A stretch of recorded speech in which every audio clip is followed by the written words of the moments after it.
માર્કેટમાં જાંબુ આવતાની સાથે જ ઘરમાં જાંબુન શોર્ટની ડિમાન્ડ શરૂ થઈ જાય છે. તો ચાલો બનાવીએ.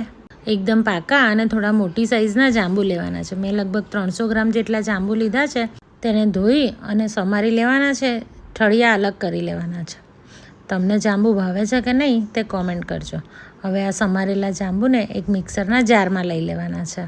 તેની અંદર 2 ચમચી ખાંડ નાખવાની છે અને 1 લીંબુનો રસ નાખવાનો છે. પાણી અત્યારે હું એડ નથી કરતી. હવે સારી રીતે ક્રશ કરી તેનો પલ્પ બનાવી લો.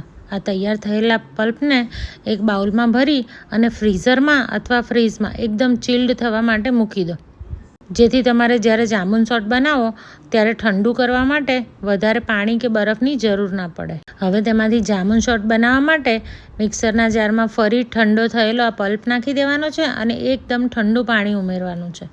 ફરીથી ચર્ન કરી લો. હવે સર્વિંગ માટે એક પ્લેટમાં મરચું અને સંચળ લીધું છે.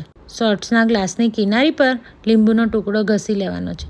પછી તેને મસાલા પર ફેરવવાનું છે, એટલે આખી કિનારી પર મસાલો લાગી જશે. આવી રીતે તૈયાર થયેલા 2 ગ્લાસમાં ચર્ન કરેલો જાંબુન શોર્ટનો પલ્પ નાખવાનો છે. તો તૈયાર છે મસ્ત જાંબુન શોર્ટ. રેસીપી તમને ગમે તો લાઇક, શેર અને કોમેન્ટ જરૂરથી કરજો. અને હા, જેને જાંબુ બહુ ભાવતા હોય તેની સાથે આ શેર પણ કરજો. Thank you.